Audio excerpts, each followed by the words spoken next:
Cooper, your host on Change Your Voice, Change Your Life. In studio with me is a young man who's a coach, and he has a problem called spasmodic dysphonia. That means he can't talk very well. Subtitled, A Miracle Voice Doctor. People say that. Is it real? Who knows? I report cures of hopeless voices called spasmodic dysphonia for 35 years. I'm the only doctor in the world doing it. It's on the internet and so forth. I have a book called Curing Hopeless Voices.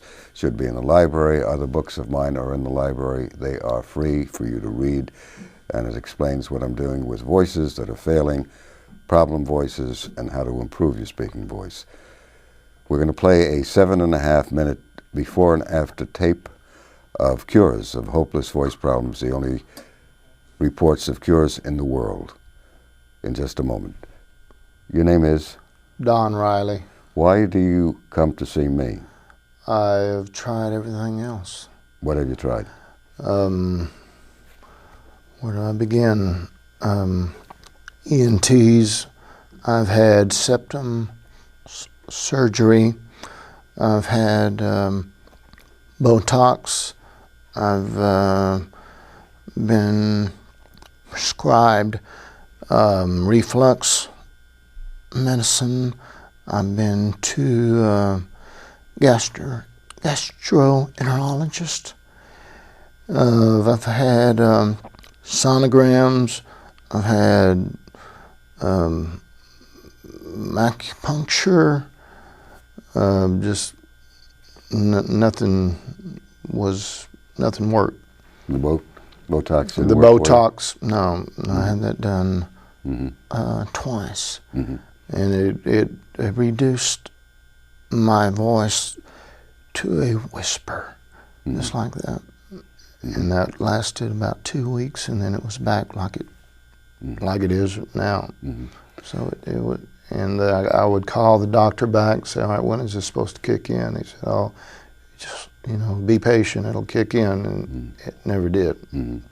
So I read about you on the internet and your website. I've read all your books, and I was convinced that this would be worth my while to make a trip from Texas out here and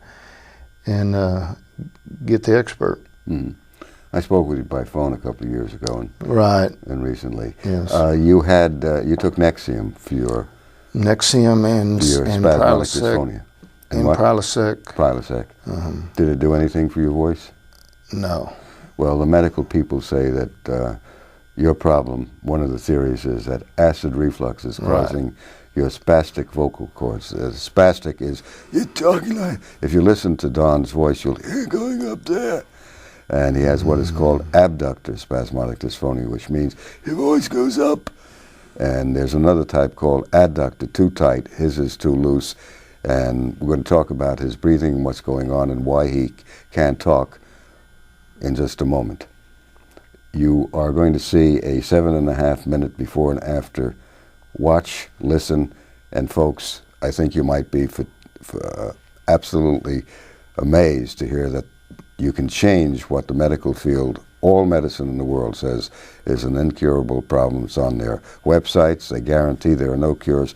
So we'll have Don in just a minute. Let's take a listen to what the medical world says can't be, which is, let's run the tape.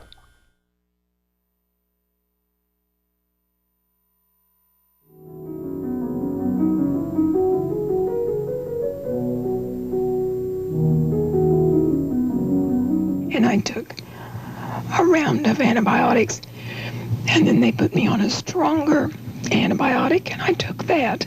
And I began to feel good, but the voice has been a mess ever since. I'm commission sales at Sears, and that's my livelihood, is my voice. I got so depressed just not being able to talk that it definitely affected my life. This voice was coming out. I sing, God damn it. Within a month of therapy with Dr. Cooper, I was using my voice again to the extent that I could go out on interviews and auditions, and shortly thereafter actually worked. You can hear the obstruction starting to obstruct now, I think. This is the new voice. There is that aspect of lightening up, but there also is an aspect of having the correct pressurization. And he said, I don't want you to talk in that little girl's voice anymore. You talk in your regular voice. I said, but when I talk in my regular voice, you can't understand what I'm saying. I had a strangled voice. It was very difficult to speak. When I did speak, it sounded strangled. Before I had worked into the position of employment director, manager of employment. And he continued to make overtures. To pick her up before too late and take her home. Do I feel that I'm likely to go back to it? No, I don't. Run, old figure. Okay, how long have you had this condition? A year and a half. And he says, well, Ron, I'll give you 3 options too. He says, you can continue coming here for shots. You can call that doctor in California to schedule a surgery if you'd like. And then he goes, oh yeah, by the way, Ron, there's also this other guy.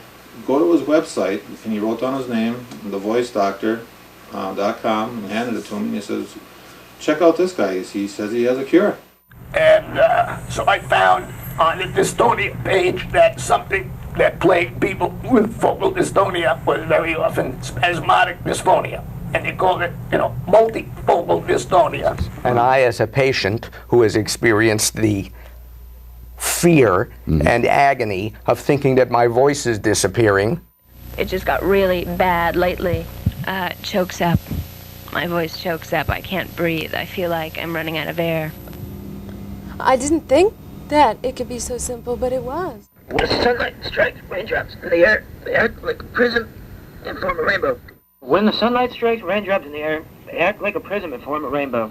Gradually through a period of a year, it kept getting progressively worse where within a matter of days it would occur. This is the patient's recovered voice. The mastoid muscle. And then I'd go in and start talking to my boss, and at the end of like a sentence, it would start dropping.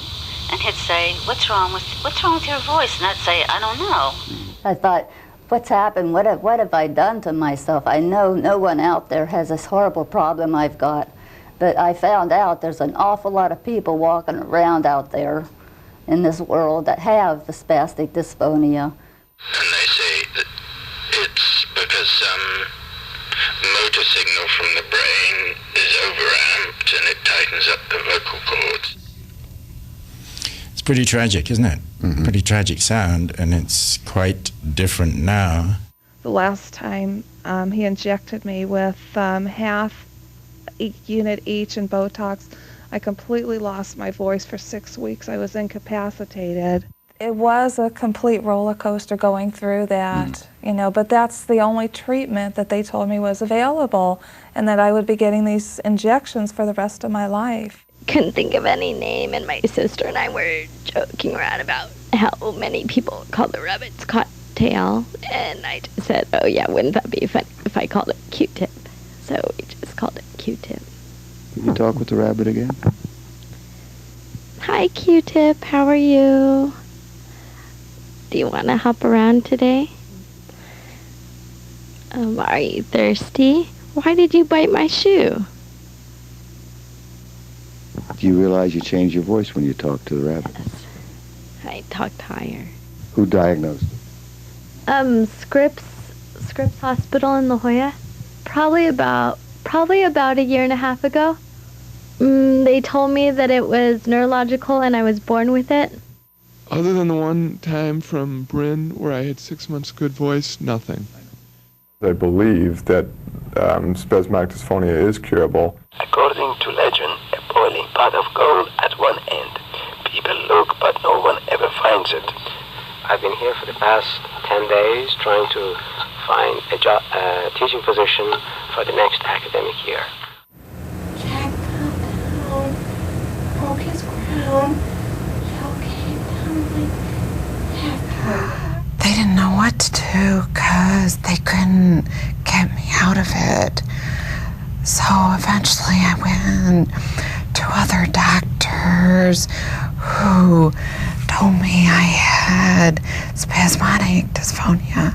Trying to get help is very difficult because you can't communicate the problem or just your trials. They want you to go to psychiatrists, and how are you supposed to go to psychiatrists when you can't speak?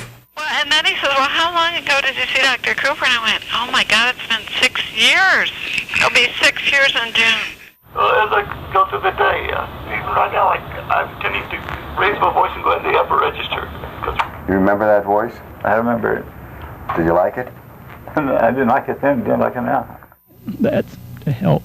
And after a while, I get my voice not 100%, but much better than it had been.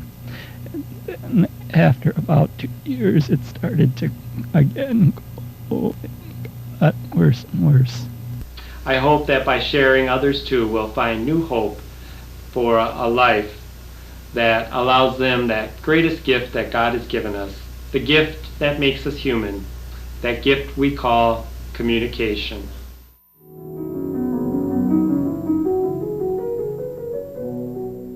Hi. We're back in the studio and talking with Don Riley now. He's watched the DVD. One of the gentlemen on there, Tom, said he had one Botox shot that worked for him. He had one of the premier ear, nose, and throat doctors, rather a neurologist, give him that shot. And then 16 Botox shots after that, nothing.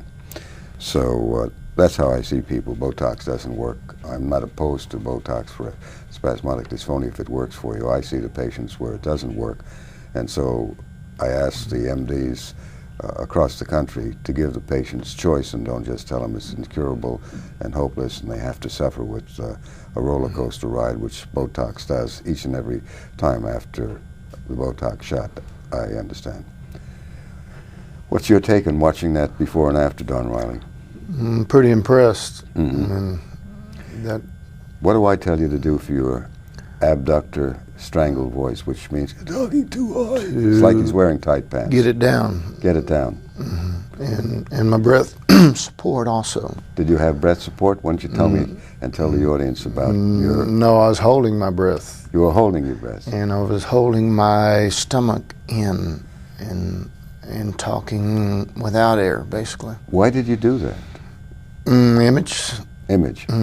You want to look spiffy, about, right? So you hold your stomach. Women do the same thing. Right. I'm saying that's what's going on in creating this problem, that they're actually talking without air, holding their stomach in, and nobody can do that. There is, believe it or not, nobody can do that.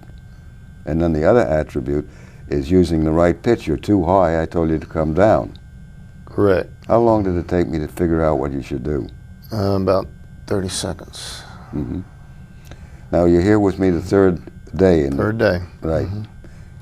And we work 5 hours a day and so forth. What do you find out the third day that you didn't know the first day? I need to breathe on a rhythm and keep my voice down. You have to breathe every 5 seconds. Every 5 seconds. You hold your stomach. You may take air in, but after you talk for a second or two, your stomach stays stiff, like a steel rod. And you're then going up like that. And I feel it. You feel it? Yeah. Do you feel that your body relaxes and your voice works when you go down in pitch, right, not up, and you breathe and you talk on air? Yes, I do. You feel the difference? Oh, yeah. You said that in the office today. Oh, yeah, I do. What kind of sensation is it? I love your laugh. Your laugh is your voice. It's great. I mean, it's a good feeling. We were in a restaurant the other day, you with somebody else, right, who breathes, if I may say, ass backwards, but that's what's going on in this country. You never take a single lesson on how to breathe right. It's like you don't take a single lesson on how to drive the car. Some people can do it, they're naturals, but the rest of us don't. And you're really breathing incorrectly. It's okay, folks, to breathe wrong if you don't have a serious voice problem. When you have spasmodic dysphonia, You are literally, I am not kidding you, you're holding your breath and trying to talk. You're so tense. You can't. And the more you talk higher without air, the worse it gets. Morley Safer did a story on 60 Minutes, and he said, the more we investigate the story, the worse it gets. Yeah. Now, I'm getting to the point that the medical community, my colleagues and those in academia, take the position that there are no cures possible, that you're incurable, and that Botox is for life, or surgery and so forth, and none of them report a single cure ever covering 135 years. There's something, Botox is only dating from 1984, but the fallout is showing. They had a surgery in the early 1970s, and one of the famed ear, nose, and throat doctors, a wonderful, wonderful, compassionate, humane, caring doctor, told me it's 100% success, they don't have to do anything with it, and he was doing the surgery. The American Speech and Hearing Association has now indicated in 1994 that 2/3 of those who had the surgery are worse off than before the surgery, worse off. You had 2 Botox shots. I was worse off. Okay. That seems to be a repetitive pattern I'm finding. There are those who say it helps them, but they don't want to continue on a roller coaster riding, having Botox, because it doesn't give them what they want. But I'm not opposed to Botox or surgery. I'm opposed to the fact that they don't give you a choice, and the choice is a possible cure. Tell me about your breathing. You held your stomach in, why? Because it looks better. It looks better. The ladies do the same thing. It's cultural. So what happens, they try to suck or hold their stomach in so it's not going to show the stomach. And what happens is, correct, yeah, they have reverse breathing, they don't have any air they're talking on, and they wind up with spasmodic dysphonia. You have abductors. You can't. The pitch goes up. Others, they go too low. But they're talking without air. Right. Believe it or not, Ripley does not believe what's going on. Do you understand? Yes. What's going on? Yes. When you get distracted and you're in a restaurant, you forget the breathing. You actually forget to breathe. Yeah. What happens to your voice? It goes up, and it gets tight. Where? Neck? Right. Right in there. Yeah. Now the medical people saying that is coming from your spasmodic dysphonia, and it's due to a dystonia, a neurological problem. Saying no, it's due to the fact that you're talking wrong, you're talking too high, and you don't have any air support. And you have a cultural problem, you're holding your stomach in. Did any of the ear, nose, and throat doctors you've seen or saw ever notice your breathing being... Oh, no. No, nobody I saw. You saw a speech therapist? Did she ever tell you your breathing is ass No, backwards? I was with her about 30 minutes, and she said she couldn't help me. And she referred me to a guy in Houston, a specialist for Botox. And that was the last person I went to, and got that last Botox shot. And when I saw that didn't work, I wasn't real happy. Was the Botox shot traumatic? It hurt. Yeah.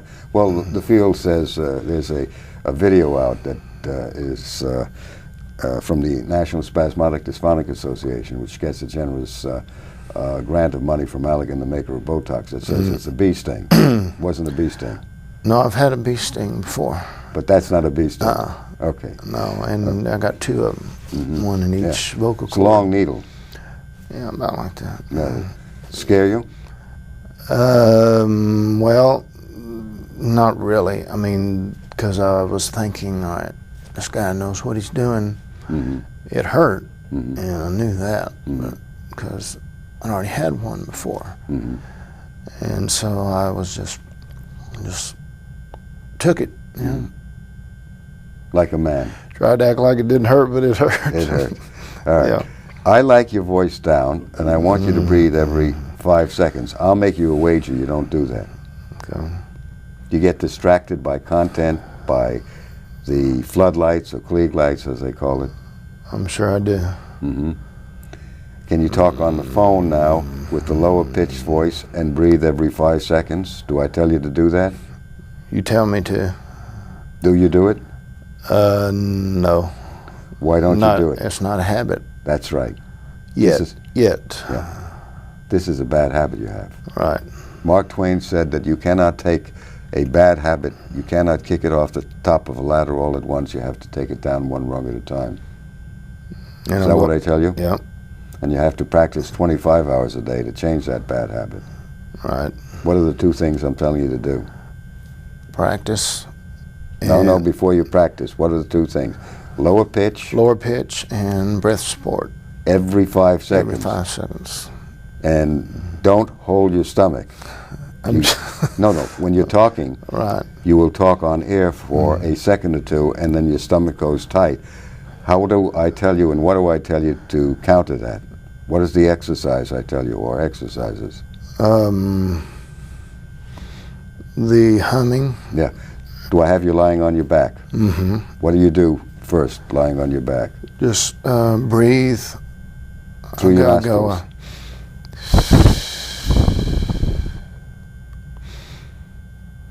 Can you feel your stomach go out when you take the air in? Mm-hmm. And can you feel your stomach going in? Yes. Right. Good. Then I get you to breathe through your nostrils, right? And then just hum. Put your hand on your midsection and feel it.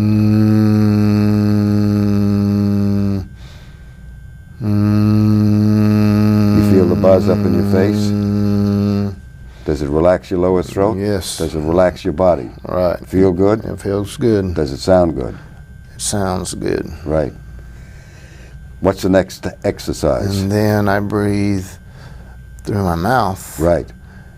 And count. Yes, but you feel the stomach with your hand going out when you breathe through your mouth. Right.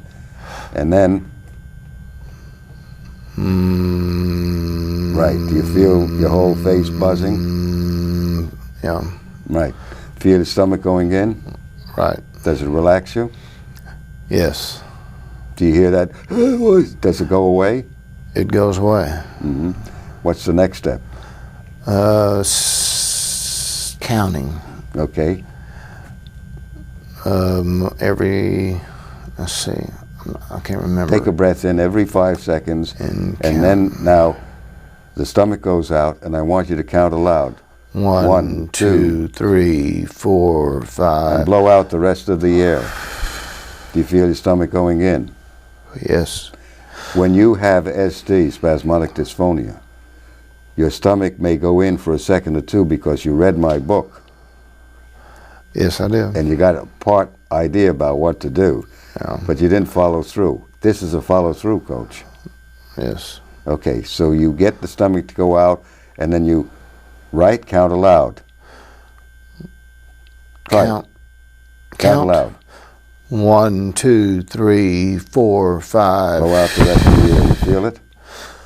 1, 2, 3, 4, 5. No spasticity. No. 1, 2, 3, 4, 5. Okay, now I don't want you to take any air in. I want you to talk and count to 10. 1, 2, 3, 4, 5, 6, 7, 8, 9, 10. Okay. Now I want you to blow the air out, all the air out, folks. Watch this.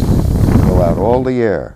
And now count aloud to 50, slowly. 1, 2, 3, 4, 5, 6, 7, 8, 9, 10, Keep going. 11, 12, 13, 14, 15, Keep 16, going. 17, 18, 19, 20, 21, 22, 20.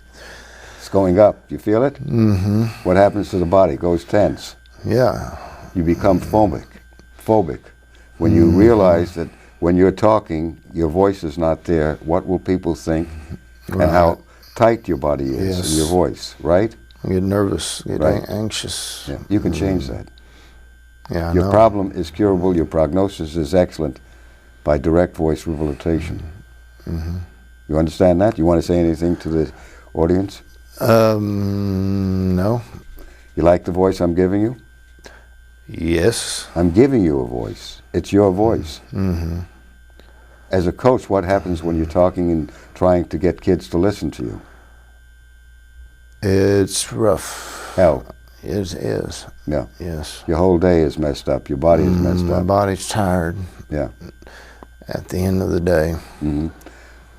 The joy of life is communication without fatigue. Right. You have a voice. It's a gift from the gods or the God, and you can talk easily, fluidly, in a relaxed form, and have a voice that goes on and on till your dying breaths, maybe beyond that too. What's your take? Your name is? Don Riley. This is Mort Cooper. Thank you very much for joining us. A miracle voice coach. I've broken the code. I paid the price. Thank you very much. Bye-bye.